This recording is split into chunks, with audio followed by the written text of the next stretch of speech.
A vida é espiritual.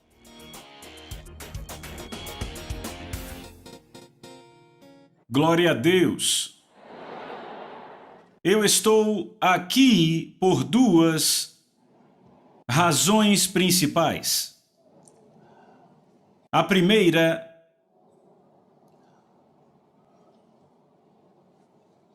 é para transferir algo a vocês.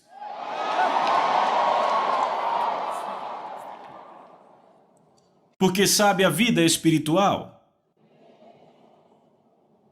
E eu vou começar a falar disso daqui a pouco. A segunda razão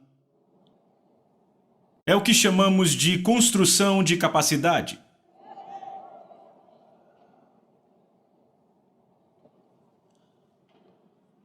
A Bíblia nos diz que Deus realiza o aumento da graça na vida de alguém. Ele pode e ele faz.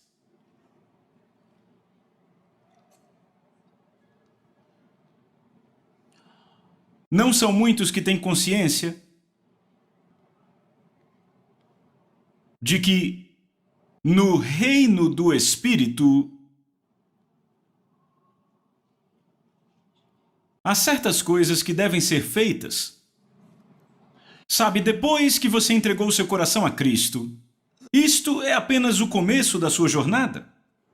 É aí onde você começa. Muitas pessoas pensam que tudo se trata apenas disso. Muitos não estão conscientes que o reino de Deus funciona de uma certa forma. Você recebe a salvação, você recebe a Cristo para viver em você, você recebe o Espírito Santo para viver em você, o reino de Deus opera no seu espírito, na sua vida, mas há coisas que você deve fazer. Há coisas que você deve fazer. A vida é espiritual. Diga a alguém: a vida é espiritual. Sabem, muita gente não sabe disso. Sabe, foi recentemente, eu estava ministrando aos doentes na escola de cura e conheci um homem, um médico, aprisionado naquela cadeira de rodas, naquela condição há muitos anos. Não podia fazer nada por si mesmo. Mas um médico, como explicar isso? Por que ele estaria em tal situação depois de conhecer tudo o que há para conhecer na medicina? Por que ele estaria ali? Porque a vida é espiritual. Eu conheci um homem muito inteligente. Muito inteligente. E o cara era brilhante. Tinha os melhores resultados na escola. Terminou a graduação. Fez o mestrado e acabou como PhD.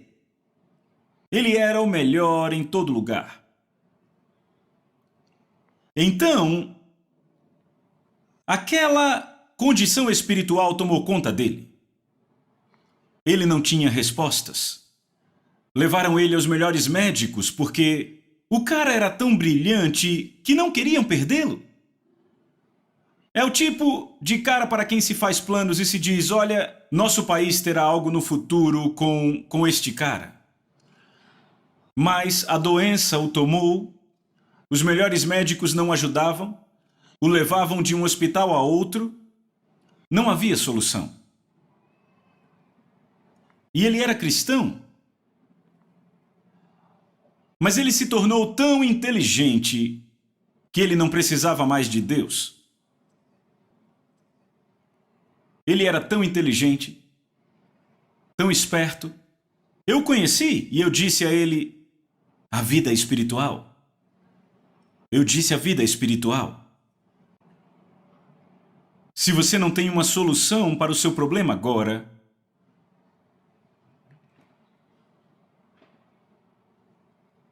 o que você tem que fazer é um retorno para voltar ao lugar onde deixou. A vida espiritual. Diga a alguém a vida espiritual.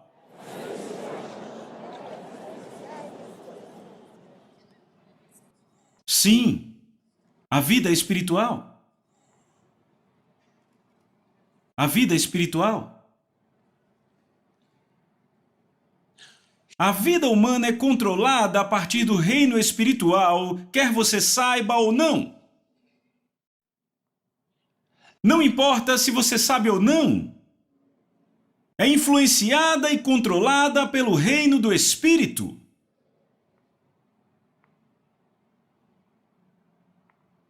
E permanecer ignorante sobre isso é enganar a si mesmo. Há muitas perguntas para as quais os homens não têm respostas.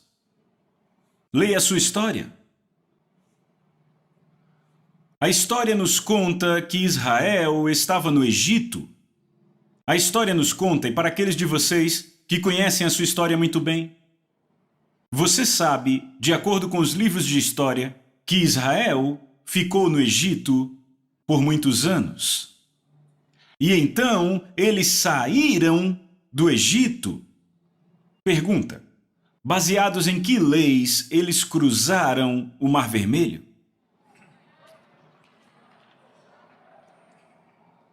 Seis milhões de judeus! Como eles cruzaram o Mar Vermelho?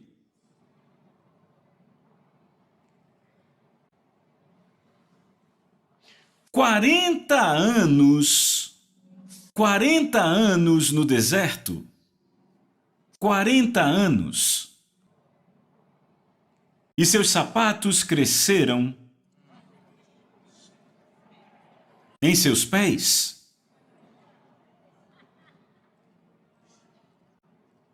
Quando deixaram o Egito, levaram o espólio. Se você tinha 5 anos quando deixou o Egito, você tinha sapatos para 5 anos de idade? Ficaram lá 40 anos, no deserto.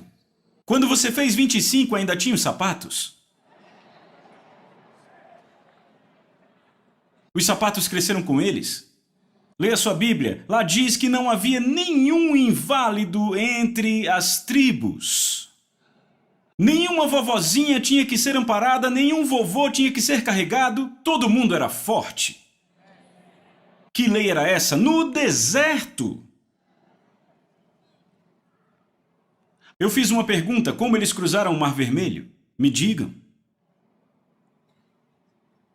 Sabem, certa vez apareceu um cara que achava que era tão esperto e em sua mente, aquela área, a parte do mar que cruzaram tinha apenas meio metro de profundidade. Ele esqueceu de algo, que a Bíblia diz que quando os soldados de Faraó, o exército de Faraó, cavalos e carruagens, pense nisso, passaram pelo mesmo lugar, se afogaram. Como se afogariam numa água de meio metro de profundidade?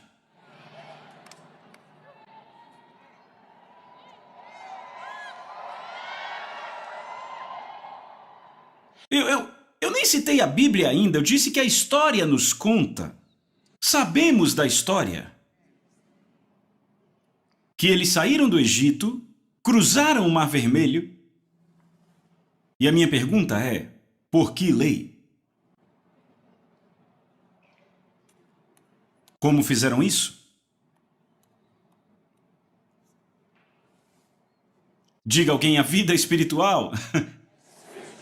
Ela é. Ela é. Ela é. Então, o primeiro ponto que eu mencionei foi transferir dons espirituais, habilidades espirituais. Vamos para Romanos capítulo 1. E a partir do verso 9. Pois Deus é minha testemunha, a quem eu sirvo com meu espírito, no evangelho do seu Filho, que sem cessar eu faço menção de vocês em minhas orações, suplicando que, em algum tempo, pela vontade de Deus, se me ofereça boa ocasião de visitar-vos, pois muito desejo ver-vos, foi por isso que eu vim, glória a Deus. Pode ficar sentado. Para que eu possa repartir convosco algum dom espiritual, para que sejais estabelecidos, você se torne inabalável, produzindo resultados. Aleluia! Que você seja bem-sucedido em tudo. Uma vez que você se envolve, vai dar certo.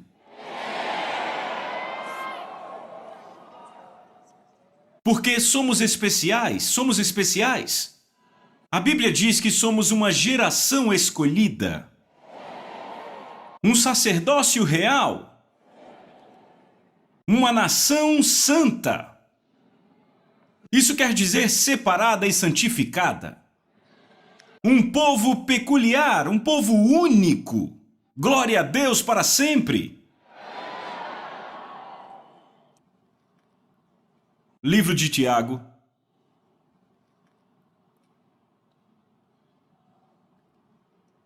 Capítulo 4. Leiam verso 6 para mim. Antes ele dá maior graça pelo que diz, Deus resiste aos soberbos, mas dá graça aos humildes. Viram isso? Ele dá o quê? Mais graça. Deus dá mais graça. E ele dá esta graça aos humildes.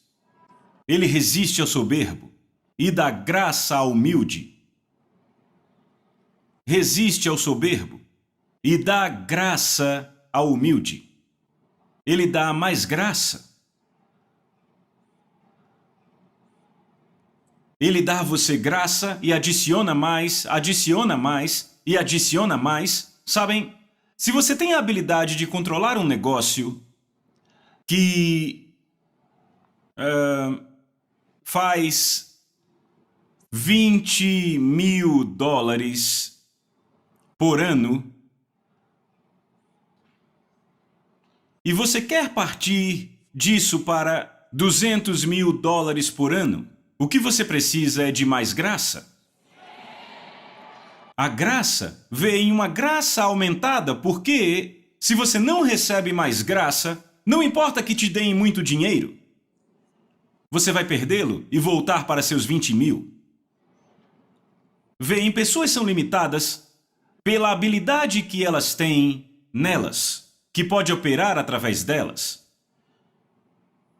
Então, quando falo de construção de habilidade, é espiritual. Sabe, o mundo está numa condição caótica agora. Eles não sabem o que fazer, confusos com a economia do mundo, não têm certeza do que fazer. Eles tentam isso, tentam aquilo, tentam esta teoria, aquela teoria, e quanto mais tentam, pior fica. Bem, a Bíblia já nos mostrou o futuro deste mundo. E se você conhece bem a sua Bíblia, nada que está acontecendo hoje será surpresa para você, porque você já vinha lendo sobre isso, está na palavra. Na palavra. Sabemos o futuro deste mundo. E as coisas não chegam aqui como surpresa. Aqueles aqui que vêm lendo a Bíblia há muitos anos, o mundo está no lugar que achávamos que ele estaria há muitos anos atrás. Não há surpresa. Nenhuma surpresa. Aleluia. Eles não têm a solução. A Bíblia diz que densas trevas cobrirão o mundo. Escuridão espiritual. Escuridão econômica. E pessoas estão procurando por soluções para a sua saúde e procuram o governo e o seu sistema de saúde. Todo mundo está procurando por um governo melhor. E quanto mais eles retiram um governo, uma administração antiga e trazem um novo, pior fica. E então eles tiram aquele e dizem, você é terrível, saia. Vamos pegar outro, e então fica pior. E então tiram aquele e trazem outro novo. A gente só ouvindo e os políticos vão ficando cada vez mais sábios. Agora eles sabem como nos fazer votar neles. É só contar umas mentirinhas. Não vai machucar. É só contar um pouco de mentiras, falar o que vai fazer. Isso em todo lugar do mundo. Por quê? Porque não tem a solução. Estão tentando, mas não funciona. Por quê? A vida é o quê? A vida é espiritual. A razão é esta: o homem é um espírito. E porque o homem é um espírito, ele só pode ser controlado a partir do reino do espírito. E ele deve participar do reino do espírito, porque ele é nativamente espiritual. Ele é um ser espiritual. Agora, só porque você é ignorante ou não tem consciência das leis espirituais, isso vai mudar o resultado? Não muda o resultado. Você não precisa saber nada sobre as leis da eletricidade. Se você se meter no caminho delas, vão te machucar. Só porque você não sabe nada da gravidade não quer dizer que você vai pular da varanda e vai permanecer no ar. Essa lei vai te derrubar. Tão forte que você... Vem.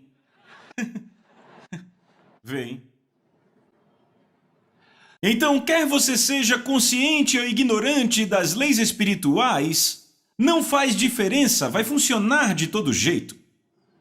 Vai funcionar a seu favor ou contra você. Assim como as leis da eletricidade funcionam a favor ou contra você dependendo da aplicação. Se aplicá-las corretamente, tirará vantagem. De forma errada, te machucam.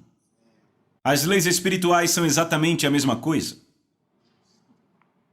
Então, só porque você é ignorante sobre as leis espirituais, não quer dizer que não estão lá, e não quer dizer que não funcionam, e não quer dizer que elas ficarão quietas para você.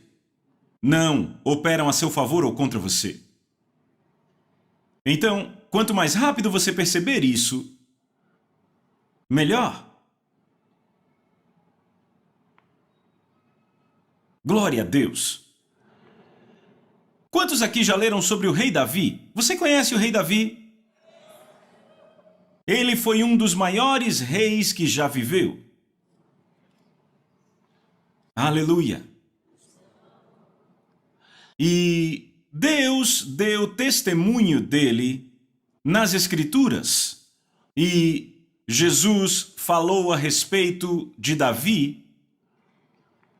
E então sabemos não apenas que a história de Davi é verdade, mas que ele foi um personagem muito notável.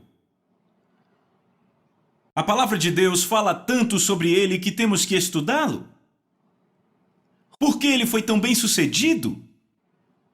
Ele venceu toda a batalha em que ele entrou, toda a guerra. Ele venceu. Israel nunca perdeu uma batalha no tempo de Davi. A única na qual eles foram derrotados, parcialmente, foi aquela a qual ele não foi. Ele não estava lá. Se foi certo ou errado, o que sabemos é que ele não estava. Quando ele se aprontou, eles venceram de novo. Ele venceu toda a batalha. Como um homem pôde ser tão bem-sucedido, a ponto de nunca perder? Eu gosto de pensar num homem assim. Eu quero saber como vencer sempre e nunca perder.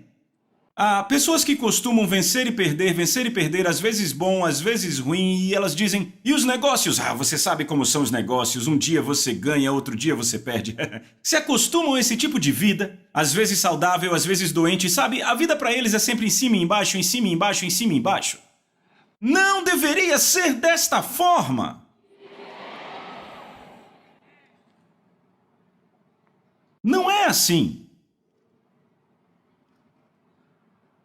Sabe, quando eu digo às pessoas, eu nunca sofri em minha vida, elas acham difícil de entender, porque talvez em suas vidas se acostumaram a muito sofrimento.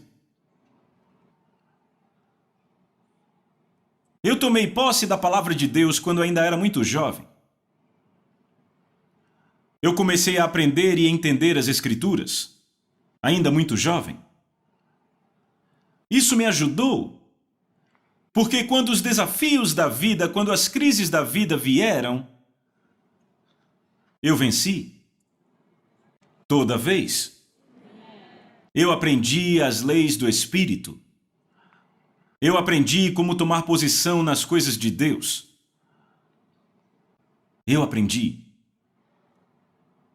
E eu descobri que você pode sempre e deve sempre vencer. Sabe, quando as pessoas se perguntam sobre isso, eu me pergunto sobre elas. Porque eu me pergunto, o que você aprendeu sobre Jesus? Que tipo de homem ele era? Como Jesus era? Ele era um vencedor ou um perdedor? Sempre um vencedor, sempre vitorioso. E ele nos deu esta vida. A razão pela qual ele foi sempre vitorioso não era por causa de ajuda que ele recebeu, foi por causa de quem ele era. Quem ele era e o que ele sabia.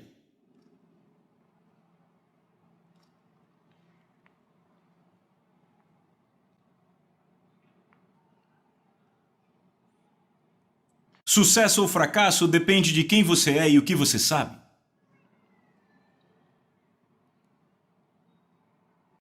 Se você é o que você é e não sabe sobre isso, não sabe o que fazer com isso, você fracassa. Fracassa e se pergunta por quê. E é por isso que muitos cristãos não entendem por que as coisas não funcionam para eles e têm que culpar a igreja, culpar o pastor, ou culpar outra pessoa, culpar seus irmãos e irmãs em Cristo, culpar alguém por seu problema. O problema é que não sabiam o que fazer. Deus disse: meu povo é destruído pela falta do conhecimento. A falta do conhecimento. Conhecimento espiritual. Conhecimento verdadeiro.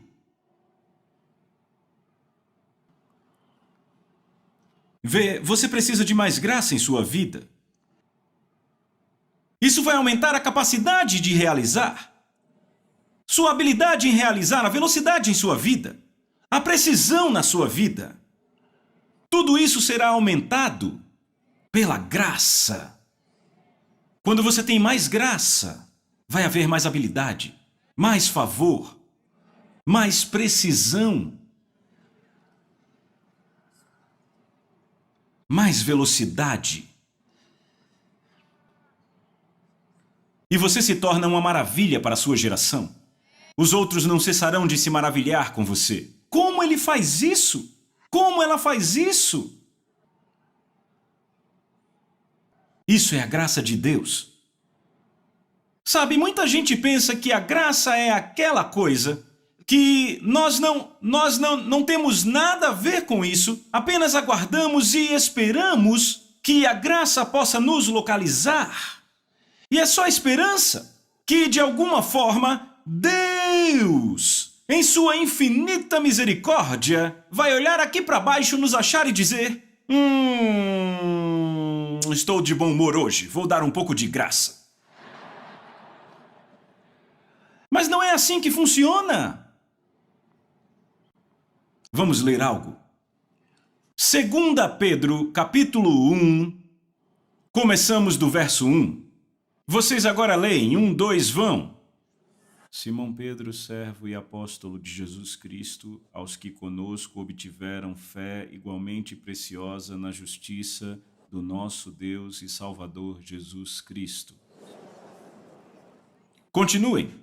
Graça e paz vos sejam multiplicadas no pleno conhecimento de Deus e de Jesus nosso Senhor. Viram isso? Parem! Ele diz graça e paz Ele nem diz sejam adicionadas. Ele diz sejam multiplicadas. Graça e paz vos sejam multiplicadas no pleno conhecimento de Deus e de Jesus nosso Senhor. Este conhecimento é um tipo especial de conhecimento. Esse não é um conhecimento introdutório, no qual você vem e recebe Cristo, o Senhor da sua vida. Não! Isso seria gnosco. Estão ouvindo isso? Esse conhecimento aí é epignosis. É um conhecimento preciso, especial e especializado. Este conhecimento é um conhecimento de relacionamento, é um conhecimento por experiência. É um tipo especial de conhecimento. Conhecimento que se relaciona com aquilo que já é conhecido. Ele diz: graça e paz vos sejam multiplicadas pelo epignosis de Deus. Quer dizer que depende de você. Quer dizer que você pode multiplicar a graça de Deus que está em sua vida. Você faz acontecer. Você não fica orando: ó Deus, adicione mais graça, me dê mais graça. Não! Ele mostra a você o que fazer para multiplicar a graça de Deus em sua vida. E a paz de Deus em sua vida. Ele diz graça e paz. Graça e paz quer dizer poder sobre crises. Graça e poder sobre crises. Quer dizer, no meio da tribulação, no meio do problema, no meio da aflição, você está cheio de paz.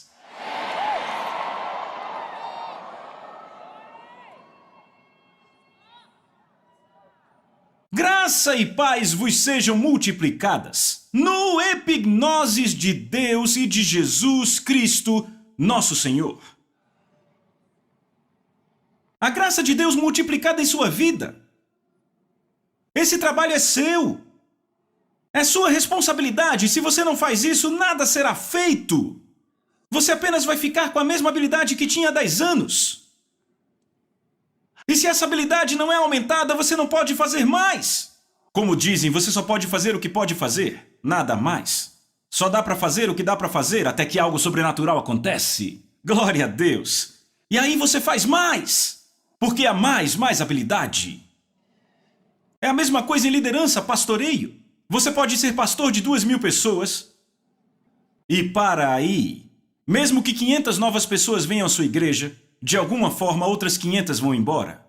Você continua em 200 membros continuamente. Não sabe por quê? Você ganha almas, você trabalha, você traz mais pessoas, mas a igreja simplesmente não aumenta. Veem? E isso pode ser um problema. Eu estou trabalhando, estou tentando, mas não consigo. É que você precisa multiplicar a graça de Deus na sua vida, você precisa de graça aumentada. É disso que você precisa. E graças a Deus que não precisamos ficar num lugar chorando, implorando por isso, podemos fazer algo sobre isso. Veja, somos filhos de Deus, não mendigos. Filhos de Deus, Ele nos mostra o que fazer. Alguém disse: não me dê peixes. Me ensine a pescar para que dependa de mim. Não é melhor? Sim. Deixa eu mostrar algo. Vá para 1 João capítulo 5. Leia o verso 21. Filhinhos, guardai-vos dos ídolos. Amém. Guardai-vos do quê? Ídolos. Muitos não entendem porque a África tem o tipo de problemas que ela tem. A maioria do mundo deixou a idolatria há muito tempo. A maioria da África se recusa a deixar a idolatria. A idolatria é o pai da pobreza. Pessoas não entendem a vida espiritual. A idolatria é o pai da pobreza. Enquanto você está conectado à idolatria, a pobreza não pode te deixar. Não importa que prosperidade venha ao seu caminho, no processo do tempo, ela vai te deixar e você volta ao lugar de onde veio. A não ser que as leis do Espírito sejam aplicadas para te libertar da idolatria. João está falando ao povo de Deus. Ele diz: filhinhos, guardai-vos dos ídolos. Guardai-vos dos ídolos. Você é um membro da igreja. Você é um líder na igreja. Por que tem um fim de semana especial que você volta para a vila para celebrações tradicionais? Celebrações idólatras.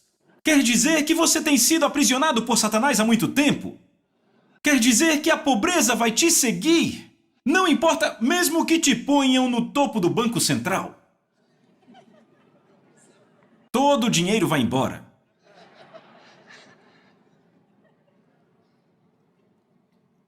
Guardai-vos dos ídolos.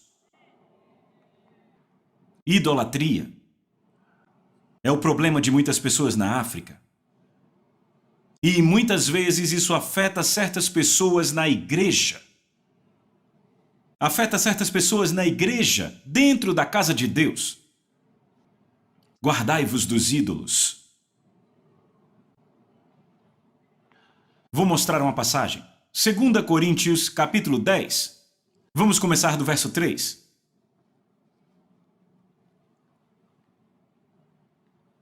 Pois embora andemos na carne, quer dizer, embora andemos no corpo humano, ok? Certo?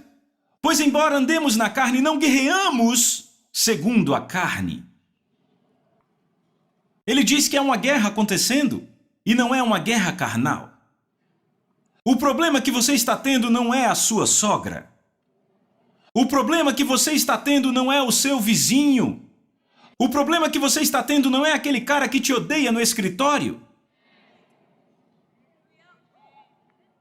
Você não está sendo promovido não é porque X ou Y não gostam de você, eles te odeiam e não querem te promover.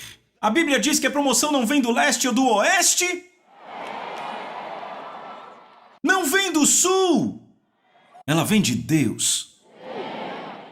Não importa quem está no escritório. Se Deus te promove, é melhor concordarem.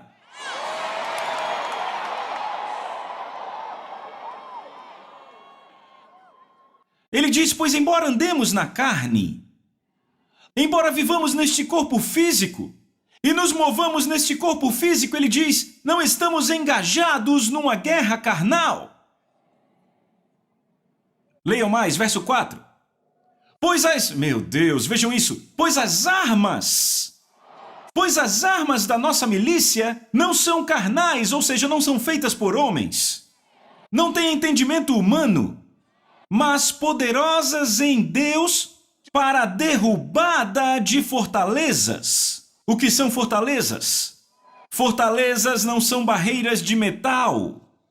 Fortalezas não são plataformas de aço ou estruturas de aço. Não, ele não está falando de muralhas. Fortalezas são ideias em sua cabeça. Teorias que você aceitou na vida, que te impedem de se mover na direção que Deus quer que você vá. Ele diz, pois as armas da nossa milícia não são carnais, mas poderosas em Deus para a derrubada de fortalezas. Essas fortalezas só podem ser derrubadas pelo poder do Espírito de Deus. As armas da nossa milícia. Pois essas ideias foram construídas em sua mente por forças satânicas. Por que você rejeita o dízimo, por exemplo? Embora você tenha ouvido sobre as bênçãos e as promessas do dízimo, ainda assim se recusa a dizimar. Por quê? Fortalezas em sua mente. Fortalezas, você não consegue se libertar para aceitar a ideia. Embora saiba da verdade, você debate contra isso. Por que você é contra a oferta? A mesma razão. Fortalezas. Fortalezas. Como um macaquinho, você agarra aquilo e diz, ninguém vai tirar isso de mim. E ninguém tirou de você. Deixaram você com aquilo e você nem melhorou. Mas você não vê isso. Você vê a promessa de Deus que diz que o dizimista é abençoado. Você não está sendo abençoado. Você se agarra àquilo e diz, não, eu não vou liberar isso. Não libere. Por que você está onde está? Fortalezas. Fortalezas em sua mente. Nada é dado a você para que seja feito que funcione. Por quê? São as ideias em sua cabeça. Você já viu alguém que não tem nada de que se orgulhar, mas é muito orgulhoso? Sabe, muita gente acha que o orgulho é algo que tem a ver com riqueza. Pessoas ricas e poderosas. Não! Há pobres que são muito orgulhosos. Ah! Um homem pobre pode comprar... Um pobre pode comprar uma bicicleta nova. Só consegue comprar isso. E então, com esta nova bicicleta, toda vez que ele sobe nela, ele diz, agora meus vizinhos têm inveja de mim. Bicicleta! Ele olha para os seus vizinhos e diz, eles têm inveja de mim. Ele diz, meus vizinhos são contra mim por causa da nova bicicleta que eu comprei. Veja, ele não precisou ter uma Ferrari para saber que as pessoas têm inveja dele por causa da bicicleta.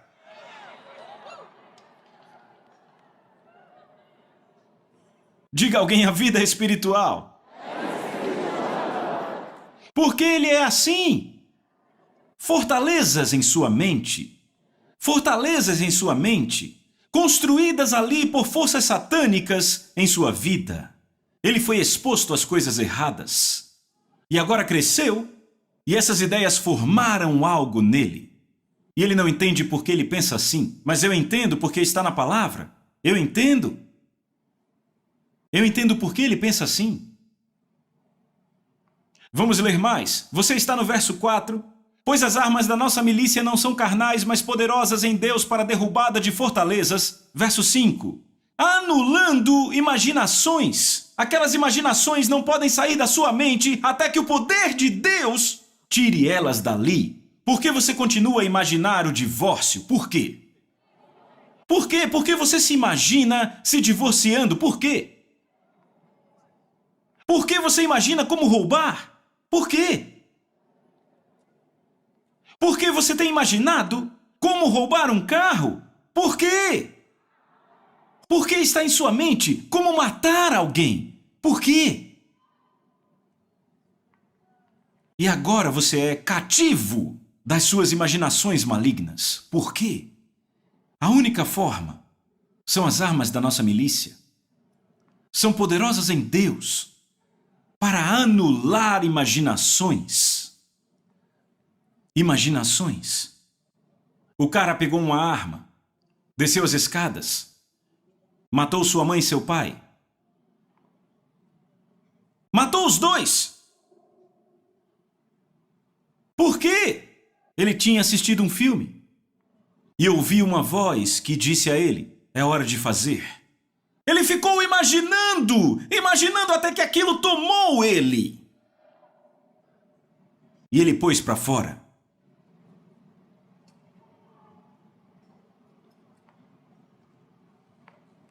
As armas da nossa milícia não são carnais, mas poderosas em Deus. Para quê? Para anular imaginações. Imaginações maldosas e malignas. Por que aquele rapaz foi para a escola dia desses com a arma que ele roubou da casa do seu vizinho? Foi para a sala, matou o professor e matou vários colegas de sala. Quantos anos ele tinha? 14. 14. Matou o professor e vários colegas. Imaginações. Ele vinha pensando, vinha imaginando este mal. A Bíblia diz, enganoso é o coração mais do que todas as coisas e desesperadamente corrupto. Quem o conhecerá? No dia que aquela criança que matou sua mãe, veja, matou a mãe, um jovenzinho, matou a mãe. E depois que fez isso, Não sabiam o que fazer com ele. Jovem demais. 8 anos. O que fizeram? No dia que ele nasceu, todo mundo estava feliz. Não sabiam que carregavam o que iria matá-los. Todos felizes, o novo bebê nasceu. Mas foi esse que matou a mãe. A mãe não sabia o que carregava. Eu disse, a vida é o quê? Espiritual! Ponha uma passagem de novo, verso 5. Vamos ler o verso 5. Anulando imaginações e toda coisa elevada que se exalta contra o conhecimento de Deus, trazendo cativo todo o pensamento à obediência de Cristo. Ele diz, anulando imaginações e toda coisa elevada que se exalta contra o conhecimento de Deus e trazendo cativo todo o pensamento à obediência de Cristo. É a única forma de fazer. Pelas armas da nossa milícia, para trazer os pensamentos cativos à obediência de Cristo. Para te ajudar a submeter seus pensamentos, submeter a sua mente a Cristo.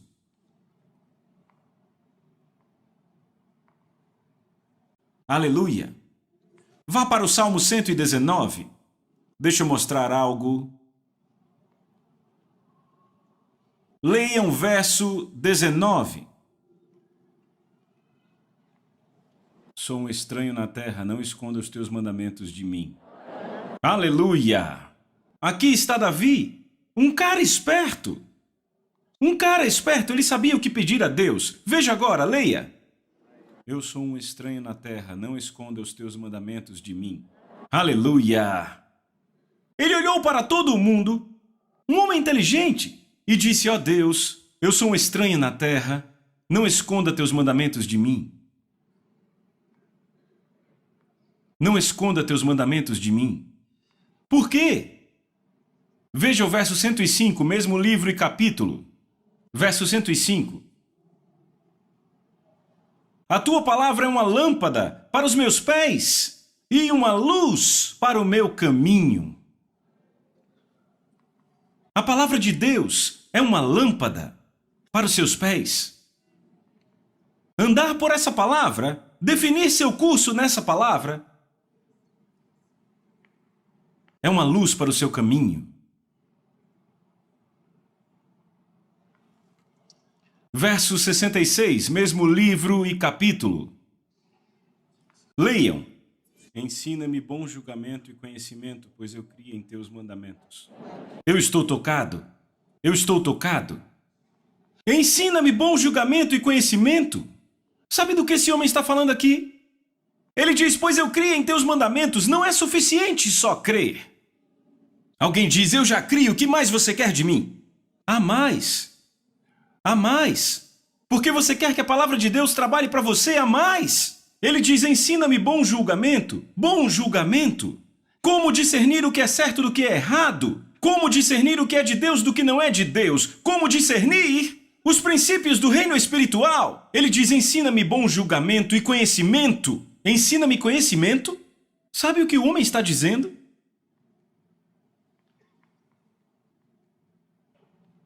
Conhecimento espiritual.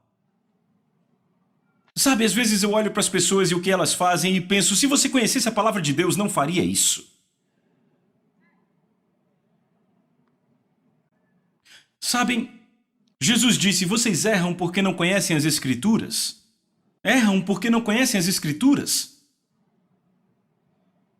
Tem coisas que as pessoas fazem que as põem em cativeiro, que destroem as obras das suas mãos e elas não sabem por quê. Porque são ignorantes.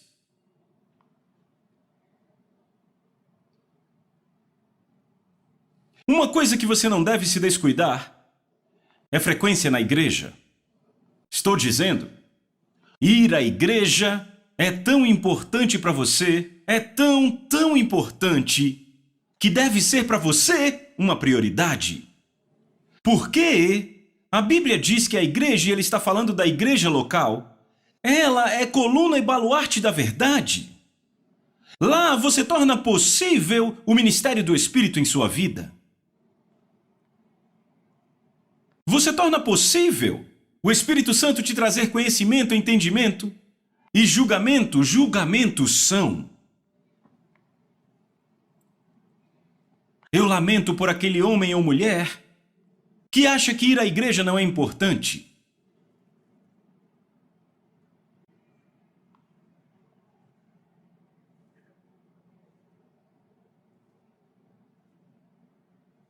Você está aqui?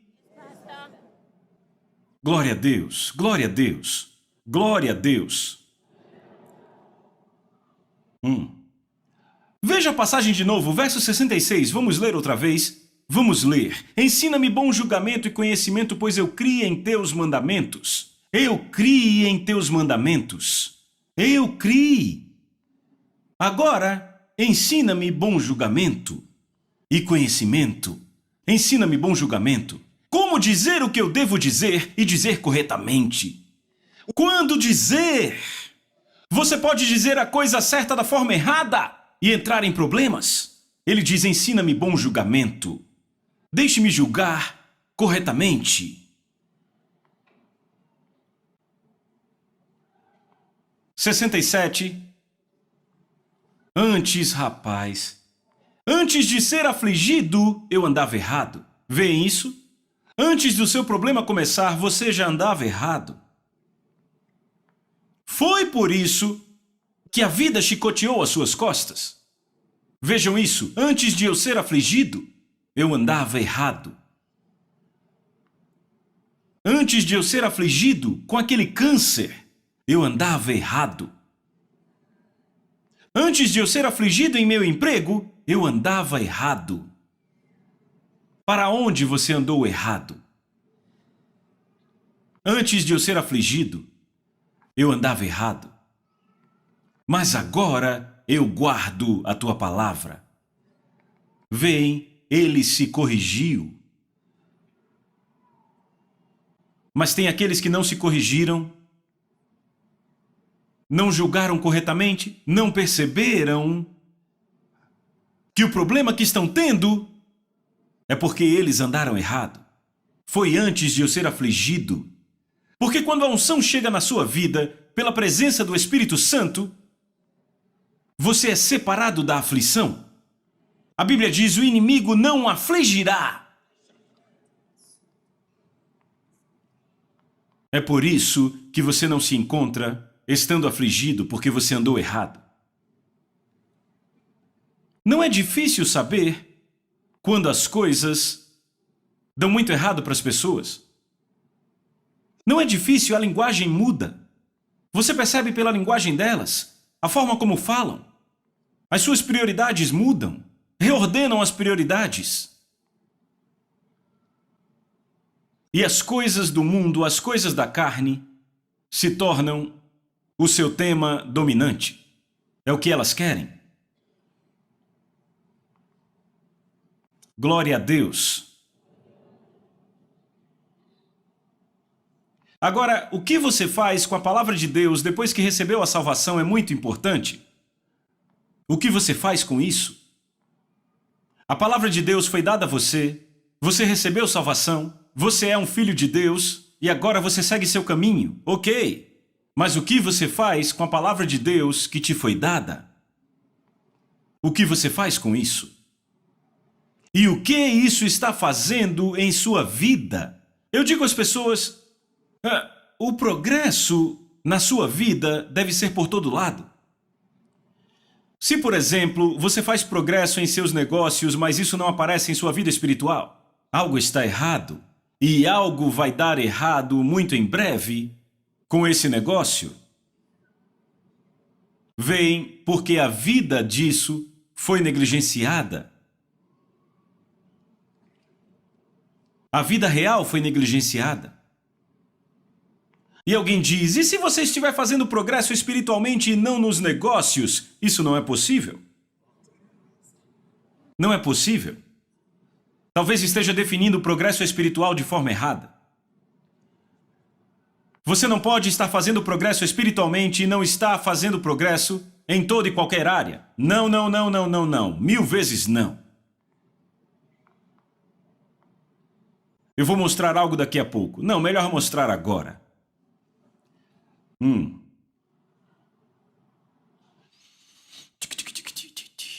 Ha, ha, ha, ha. Você está aí? Ok. Romanos capítulo 12. Vamos ver isso. Romanos 12, verso 14. Uma passagem simples. Abençoem os que perseguem você, abençoem e não amaldiçoem. Como é isso com você? Se está crescendo espiritualmente? Você está abençoando os que te perseguem? Ou você está dizendo, Pai, em nome de Jesus? Você está destruindo eles em espírito? Você está declarando coisas dando errado com seus inimigos? É isso que ele diz? Ele diz, abençoem aqueles que os perseguem, abençoem e não amaldiçoem. Isso é crescimento espiritual. Vá para o próximo verso. Alegrem-se com aqueles que se alegram. Ok, agora você ouviu que o seu colega... não, de fato você recebeu um convite para um convite de casamento.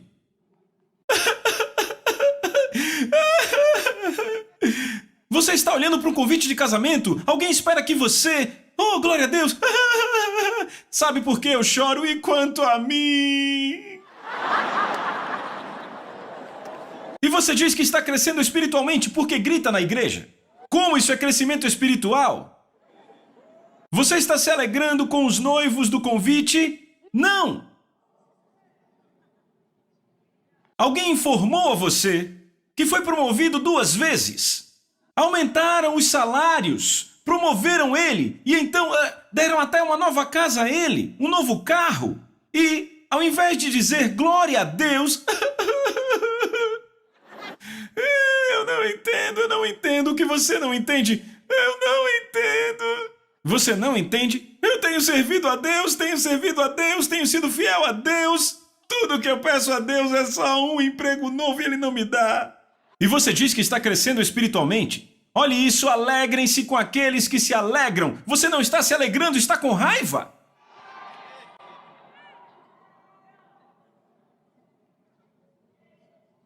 E ninguém sabe por que as coisas não se movem em sua vida, porque eles pensam que você é muito espiritual. Porque toda vez você na igreja, eu te amo, Senhor. Mas não sabem quanta raiva você sente do Senhor.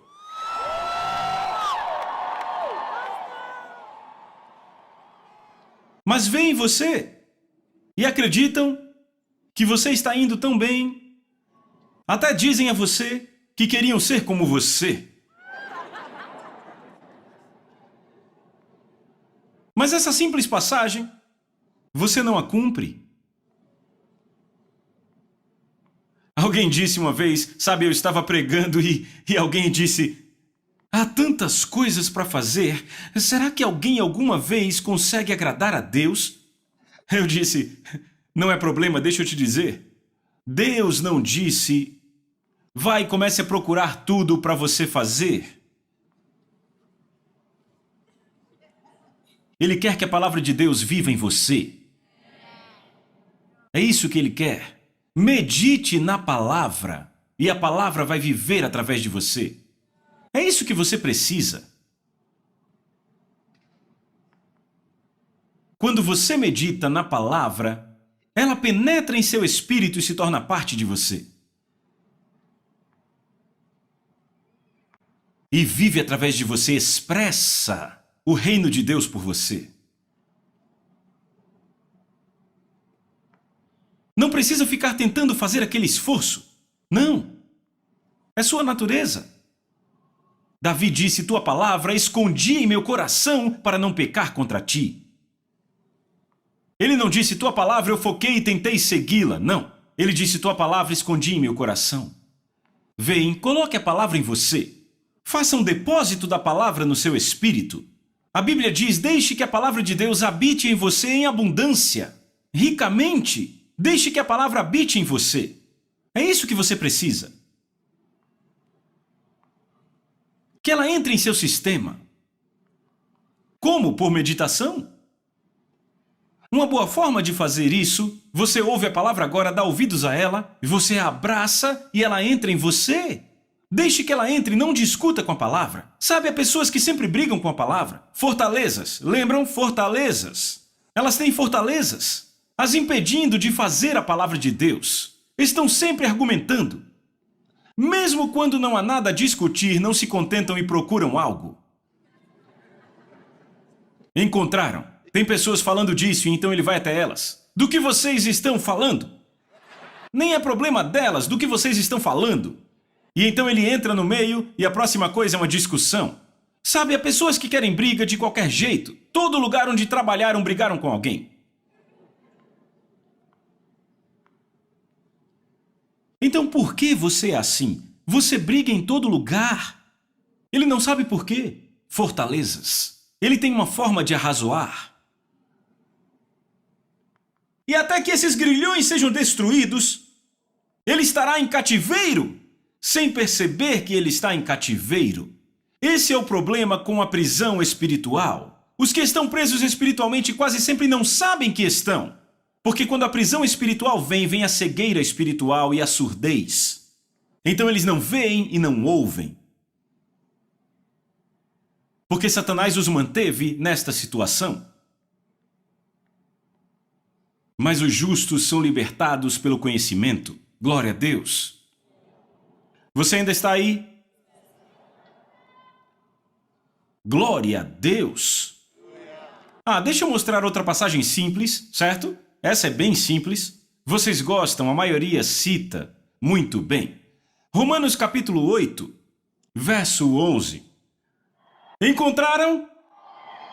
Vamos, mas se o Espírito, querido Senhor Jesus, isto é uma maravilha. Eu quero que notem isto. Vejam isso, mas se o Espírito dele, que levantou Jesus dos mortos, habita em vocês, aquele que levantou a Cristo dos mortos irá também vivificar os seus corpos mortais pelo seu Espírito que habita em vocês. Certo, agora vamos ver algo. O que fizemos com esta passagem? Fizemos uma música com ela? Nós fizemos as nossas... Nós meditamos de tal forma ao ponto de termos apenas a citação para podermos recitá-la a qualquer momento. Qualquer momento.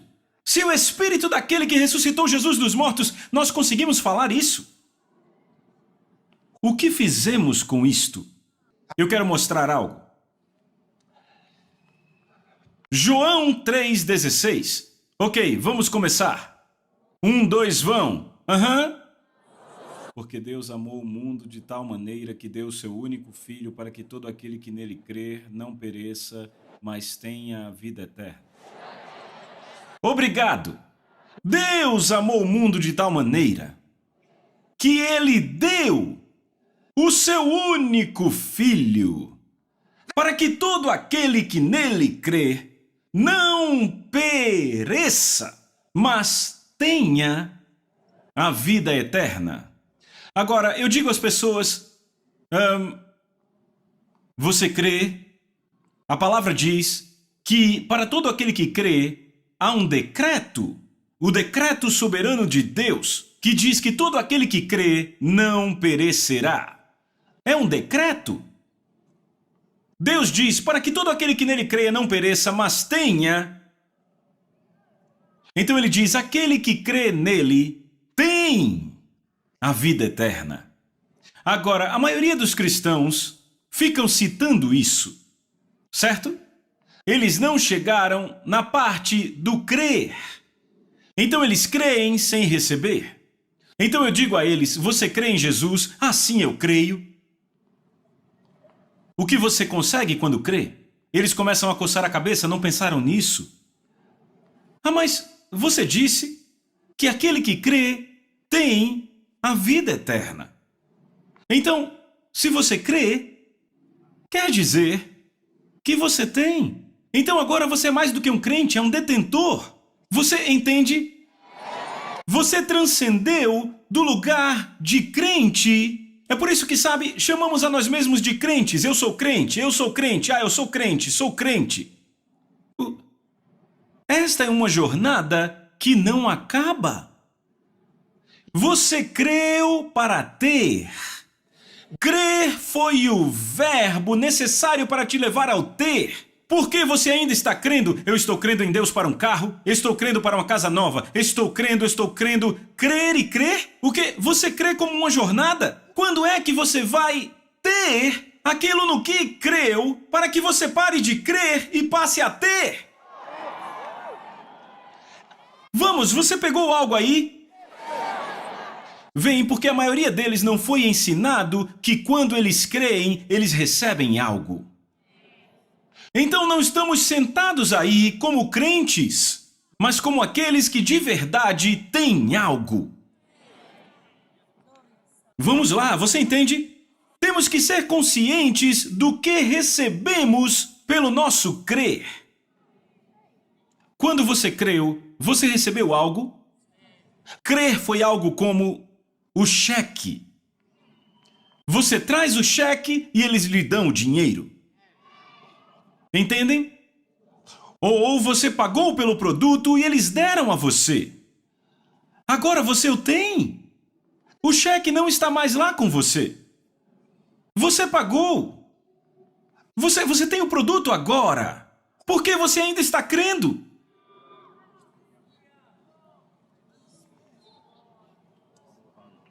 Estão acompanhando? Agora deixa eu mostrar essa passagem. Volte para a passagem. Romanos capítulo 8, verso 11.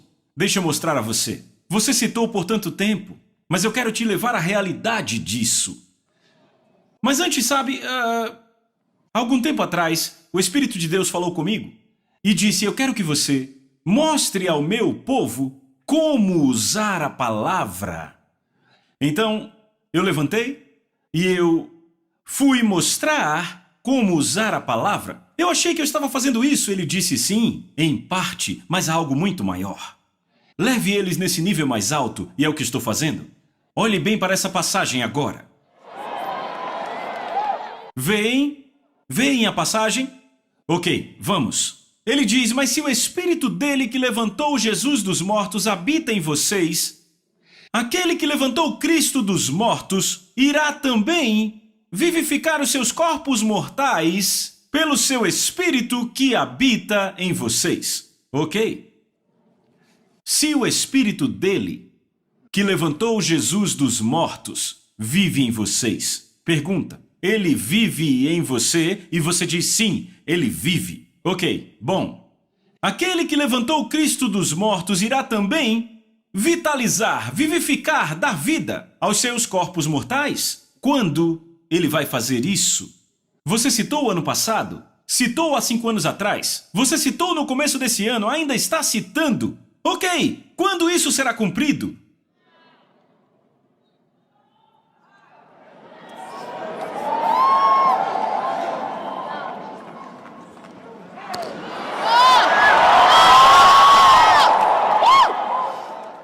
Se o Espírito vive em você, ele diz que vai vitalizar, tornar vivo o seu corpo mortal.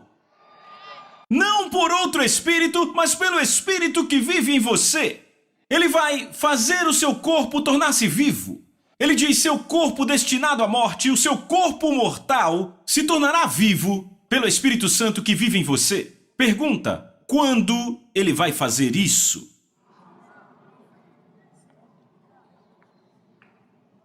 Quando ele vai fazer isso? Você ainda não entendeu. Você ouviu o que eu disse? Acabamos de ler. Ele disse: se o Espírito dele que levantou o corpo morto de Jesus para a vida, se esse Espírito vive em você, ele vai vitalizar o seu corpo mortal. Eu perguntei: quando ele vai fazer isso?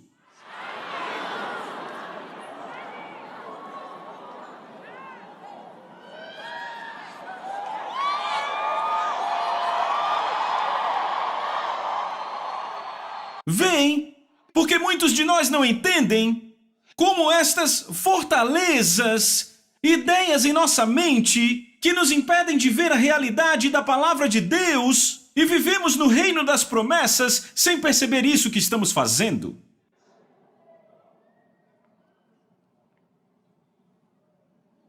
Este mesmo Espírito vai vitalizar o meu corpo mortal. Eu disse isso há 5 anos atrás. 5 anos depois, estou falando sobre o meu corpo mortal, mas eu achei que estava vitalizado quando eu percebi isso há 5 anos atrás.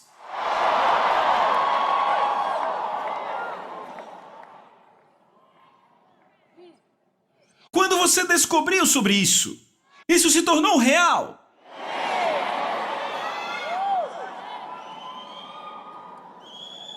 Mas você ainda está dizendo isso. Ainda está dizendo que ele vai vitalizar, que vai vitalizar o seu corpo mortal. Eu achei que ele já tinha, se ele vitaliza, se torna vivo, deu vida ao seu corpo mortal. Quer dizer que o seu corpo mortal veio à vida.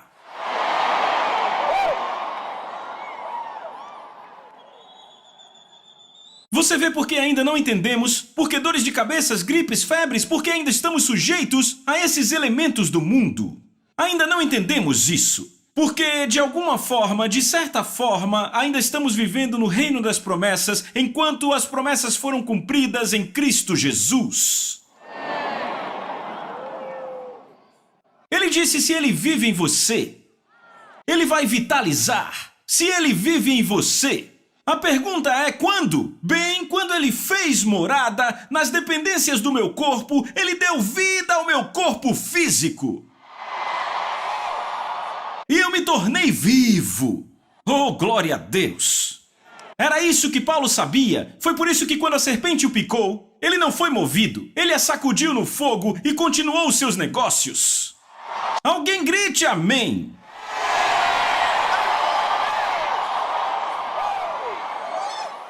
Nos tornamos vivos. Você está me ouvindo? Então esse Espírito fez o meu corpo viver. Ele veio viver no meu corpo. Então eu não devo continuar descrevendo um corpo mortal. A Bíblia diz que ele trouxe vida e imortalidade à luz através do Evangelho. Aleluia! Sabe, há muitos anos atrás, eles me levaram ao hospital porque eu estava numa má forma. Eu acho que eu tinha cerca de 18 anos de idade. Fiquei no hospital 10 dias. Eu disse em o nome de Jesus: Satanás não vai conseguir me fazer dizer que estou doente. Eu ainda não estou doente. O meu corpo...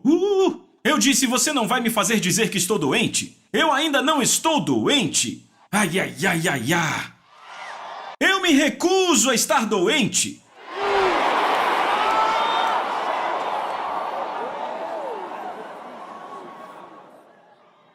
Não me importa, eu terei a palavra de Deus na minha boca. Aleluia! Alguns anos depois, me carregaram para o médico. Um irmão de um lado, minha esposa do outro. Me levaram para o médico. E eu ainda dizia: eu não estou doente. Eu fiquei na frente do médico e o médico disse: como você está? E eu disse: bem.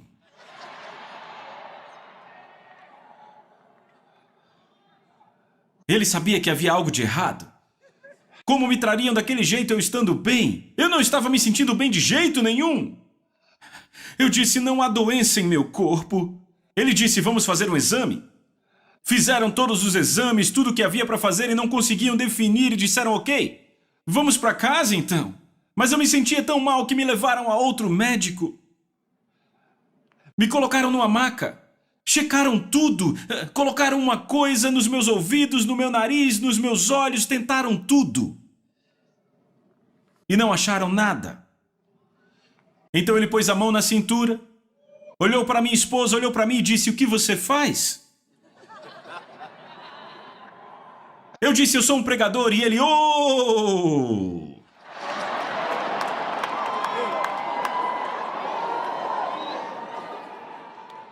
Ele disse: essas pessoas não descansam. Ele disse: é o problema delas. Então você vai para casa e descansa, vai dormir. Eu disse: eu poderia dormir uma semana. Vai dormir. Você tem que ouvir o resto da história, ver depois como vis. O que eu estou tentando dizer é, não importa como você se sente, põe a palavra de Deus diante de você, não se desvie para a esquerda nem para a direita, mantenha o seu foco, fique ali. Porque a palavra de Deus te porá por cima, você pode gritar amém. É isso aí. Você vencerá pela palavra. Você diz: diabo, tente o seu melhor. Venha com o seu melhor. Eu continuo sendo um filho de Deus. Sabe, eu amo o que Sadraque, Mesaque e Abednego disseram. Disseram: ó rei Nabucodonosor, nós não nos curvaremos. Segura aí! Disseram: nosso Deus é poderoso para nos livrar do seu fogo. Mas se ele não fizer isso, ainda assim não nos curvaremos. Oh Deus! Eu gosto disso. Esse compromisso com a palavra de Deus. Eu me recuso a estar doente. Não importa como eu me sinta, você não vai conseguir me fazer dizer eu estou doente. Porque ele diz: aqueles que vivem ali, os que habitam em Sião, não vão dizer eu estou doente. Aleluia! Oh, Senhor amado, este mesmo Espírito vitalizou o meu corpo. Vem, temos que entender a diferença. Lembrem que Isaías disse,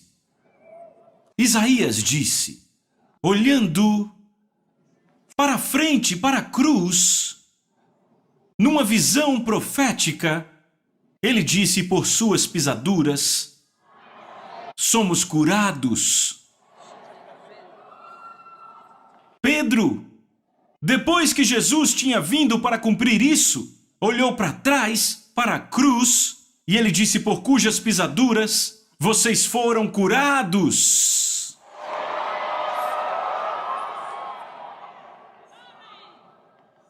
Este Espírito vivendo em mim, a Bíblia disse, se ele vive em você, ele vai vitalizar o seu corpo mortal. Eu aceito isso. Eu descobri que o Espírito de Deus vive em mim. Eu descobri que o Espírito de Deus põe a palavra e vitaliza o meu corpo. Agora eu olho para trás e eu digo: aquele mesmo Espírito que levantou Jesus dos mortos veio habitar nas dependências do meu corpo e vitalizou o meu corpo. Então é tempo passado. Ele fez o meu corpo tornar-se vivo, com a vida de Deus. Então agora eu digo: Pai, eu tenho a vida e a natureza de Deus em mim, no meu espírito, na minha alma e no meu corpo. E qualquer dia desses, quando ele vier, seremos mudados num piscar de olhos. Alguém pode gritar amém?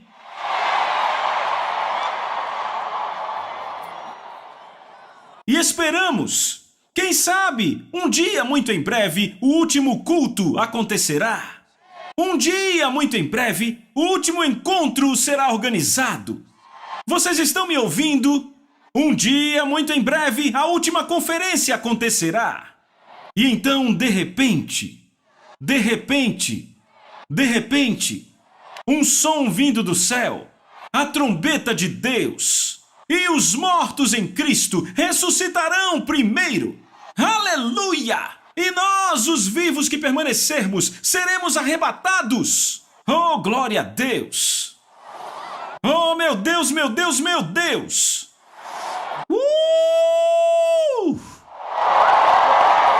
Dê um grito de louvor. Grite e louve a Deus.